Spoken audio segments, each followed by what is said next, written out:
Hello, it is Michael here again.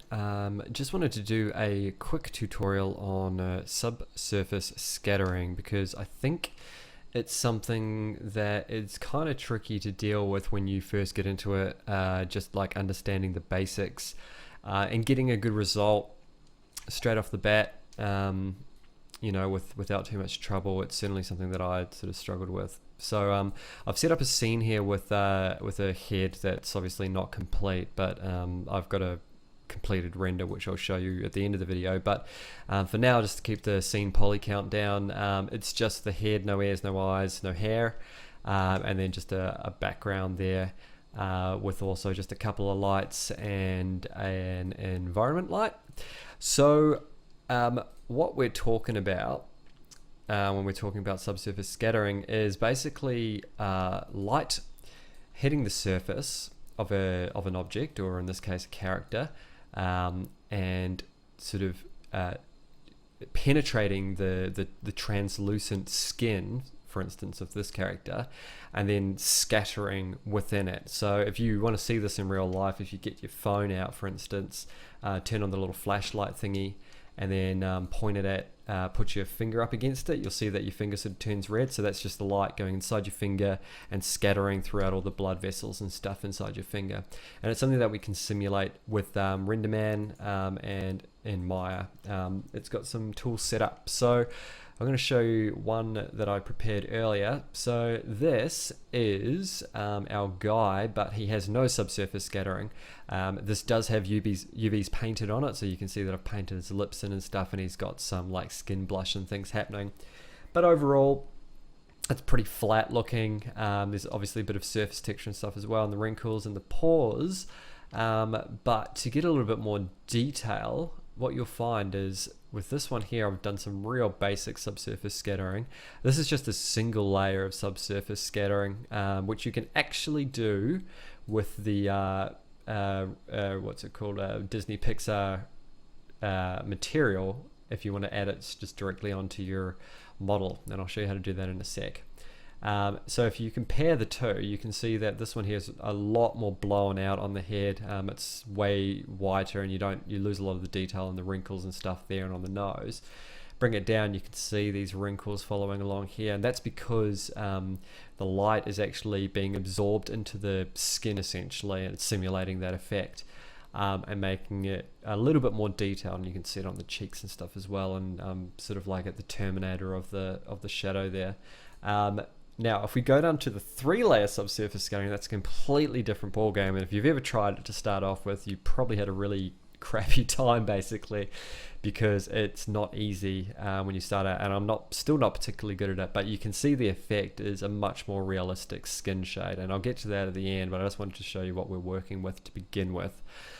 So getting back to the simple version, this is what we're going to start with. If you just want to get into it, if you've just got a basic sort of stylized character, like this is a obviously fairly stylized character. If I threw the ears on, you'd see that he's got quite giant ears and stuff like that as well. He's got a big long head and big massive nose and small eyes and stuff. So it's not necessarily appropriate for what I was going for to have this super realistic subsurface scattering. So to get this effect, I'll bring up the hypershade here. So basically what I've done is in the base color, I've just plugged in a UV that I painted. I painted it in 3D Coat. That's my painting program of choice. If you've never done that before, just for the sake of argument, in your base color, normally it has got one of these like white and black square thingies. You click the white and black square thingy, and then you click open, and then you find the UV that you want to add, and then you apply it. So I've already done that. So you can see that is already in there. Now, because I rendered these out of order, the subsurface is set to 0, but to achieve the same amount that I got in this, I had it set to 0.225, but really you could just be like 0.25, it's just a quarter essentially. And the subsurface color is sort of like an off pink, off red, off pink sort of thing. And this is the important part, because you need to consider the color of your skin before you decide on the subsurface color.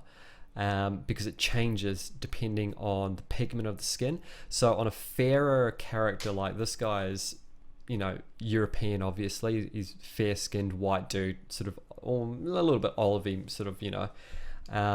But if you had someone that was African American, for instance, you'd actually probably want to push this to be a little bit more purple. And I've got another character which in the video I'm going to show now, which I've done this with. So the subsurface scattering, I believe I'd pushed around to sort of around here and sort of like desaturated it a bit more like that. That's just the way that, because of the light penetrating the skin, it changes the way the color appears on the outside. It's not because the blood is a different color or anything like that. It's just the way that the light is emitting through the skin. So you need to sort of consider that, because if you used the same red skin, the same red subsurface color that you would for Caucasian skin as you would for like African American skin, it won't sort of look right. And the same would go again if you were looking to have more Asian colored skin, because the skin pigment tends to be a little bit more olivey. So you sort of want to keep that in mind. It's something that you've got to play with a little bit. If you paint, it's probably something that you're already familiar with anyway. And all these things are generalizations. I'm not trying to offend anybody's skin color or anything like that, but it's just sort of a starting point because I'm trying to be super basic. So I'll go back to the color I was using, which was this guy here, I believe. So yeah, so that is that render there. And it's quite effective, you know, if you're just starting out and you want to do it super quick. That's a good place to start. Also, while you're doing this, because I'm just using the Pixar Disney shader, also consider your specularity on the skin and the roughness. Skin is shiny. It's got a reflectiveness to it, especially if you've got really oily skin like me. You're going to get a lot of like reflection off your light sources. So consider that when you're doing it. Add some specularity in, and also boost up the roughness as well. So I got the specularity quite high, 0.85, and the roughness is, I could probably just round to 0.7 and it'd be exactly the same. And I can show you exactly what that render is like if I just hit the render. So yeah, like I was talking about before. So yeah, you can see the reflectivity there. And then just as at the terminator at the light and the shadow, you can see the redness on the edge of them. That's just where the light's coming across on an angle, and it's simulating that it's sort of just under the surface there, and it's coming out the other side essentially. So you'll notice it around the edges of things a lot more, and that's why those wrinkles are a lot more obvious as well. Okay, let's talk about the subsurface scattering shader. You can find this under under base materials and PXRLM Subsurface, and if you just apply that to your model, you will get something that will probably look like that roughly off the bat. Actually, it will probably look a whole lot worse because the default settings are kind of bizarre. He'll end up probably looking a little bit darker than you want. And sort of like a little bit probably more yellow than you want as well.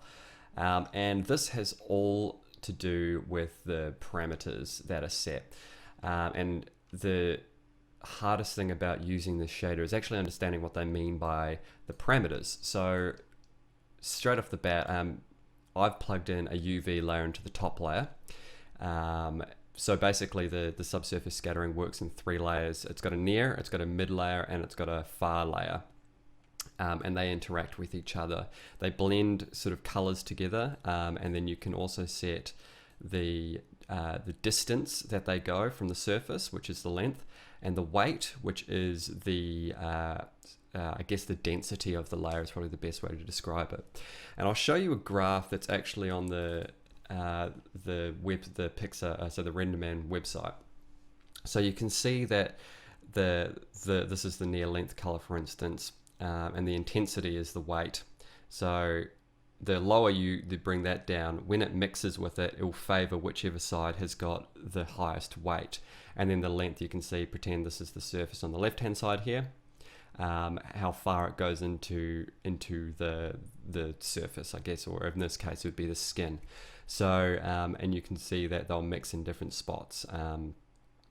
So that's sort of a good thing to keep in mind when you're trying to set the parameters, but sort of understanding what you're meant to do with them in the first place and sort of get going can be a little bit tricky until you've played around with it a bit. So if you're like me and you've painted UVs on your guy, bring them up again here, you'll see that I've, like I said before, I've painted in the blush and the lips and all that business. But if you plug the UV straight in and then you set the length to the default, which I think is 0.2 on the near length, you'll notice that his skin, like any of the details that you've painted in and some of the surface detail that might be like textured and modeled onto your model, sort of become a little bit too soft, like a little bit blurry looking almost. You'll see this in the lips, and this is to do with the length. Because if the length is going deep, the light is actually going inside the surface and bouncing around over like a further distance, and it sort of like softens the overall look. So what you want to do is decrease the length, and if you do it to like 0.01 for instance, you will get this result. And you can see that the detail in the lips, for example, has changed quite significantly.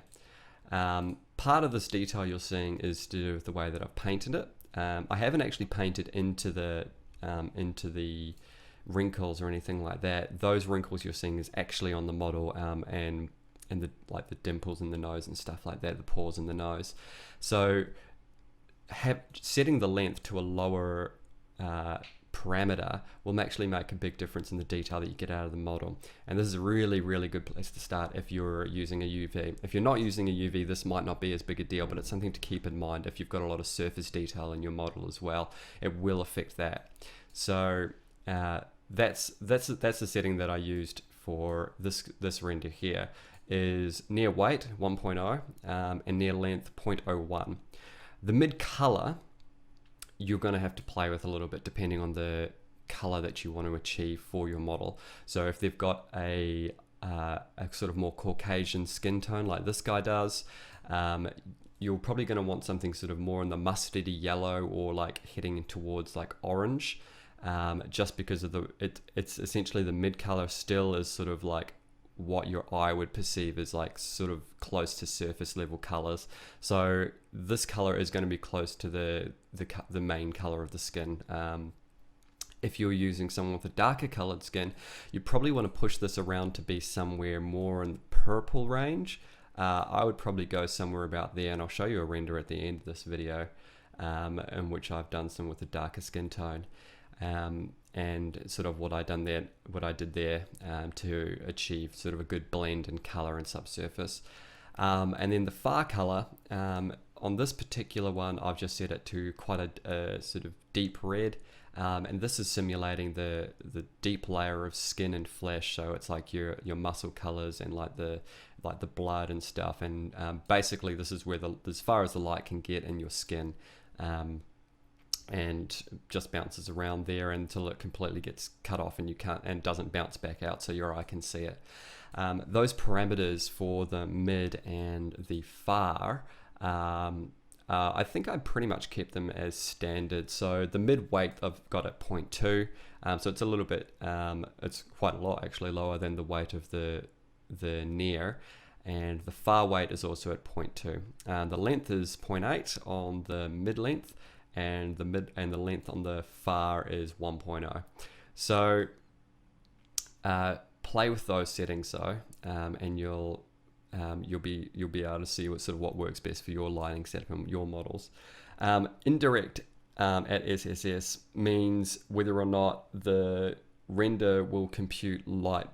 So direct light is directly from your light source, tracing a ray directly into the model. Indirect light would be any bounce light, so bouncing off a surface in the background and then coming at your model again. If you have this on, it's going to increase the render times dramatically, so I'd normally keep that off. Specular, obviously you're working with skin. Skin has a reflective nature to it. On this particular model, I've got the roughness set to 0.5 and the color, which you can change if you want to change the color of the specularity, but I would just keep it in a sort of an alpha range anyway. It just usually makes it easier to work with. I've got it set to about quarter here. If you go all the way to the left, it's black and there's no specularity. If you go all the way to the right, it's super specularity. You can see it on the shader ball there. He'll start to look a little bit plasticky if you go that high, which may be what you're going for. Also, if you don't necessarily have to use this for skin, you could be using it for something like candle wax, for example, because candle wax has sort of a subsurface scattering effect. So you might want to have this up higher because they've got sort of a sheeny surface, but for skin, somewhere around there, you can sort of see it's got a diffused glow to it, and that's what I used on this model here. I could probably add a little bit more specularity to him overall, but for this video, just for the sake of argument, you can see that this is what I've gone with. Now, it will depend on what you're doing, like what sort of character you're doing or what the object is, obviously, whether or not you want to use the subsurface scattering shader or not, because this isn't what I was going for with the model that I was creating. This is probably a little bit too realistic, but if you are going for something that's more realistic, then this is definitely what you want to use. It's going to give your models like a nice sort of soft tissuey look to them, and it will just help like your overall look and feel. And you can sort of like, even just looking at this, your brain computes this as sort of something realistic, and you know, if that's what you're going for, that's definitely what you want to use. So yeah, I'll show you the final now in the video and edit it in, and you can see that with the subsurface scattering, and obviously having hair and stuff as well makes it a lot better, but it just gives the skin a lot more life, and it suits this particular character rather than having the 3 layers of subsurface scattering, which is probably a little bit unnecessary for this style of character, but keeping in mind what you're trying to attain as your end result, you can probably get something quite quick. And like I said, also showing the someone with a darker skin. This is a much more simple design, obviously, this character, but even at a distance, you can see this render. Well, I can't show you the comparison because I don't have this project file open to re-render and stuff, and it's a big render anyway. But you can see that the difference you would be able to see rather that the difference is that the surface is a lot more interesting to look at. And if you're doing this yourself, try out a couple of different things, try out the different colors underneath the skin, and your renders will come out looking better off, I think, if you're looking for skin tones. And like I said, you can use it on other materials as well. So yeah, try it out.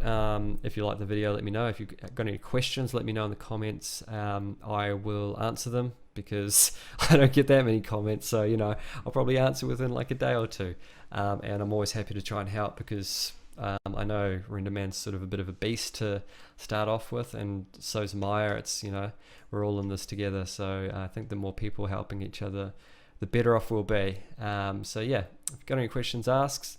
Otherwise, that's me. I'll catch you next time for another tutorial.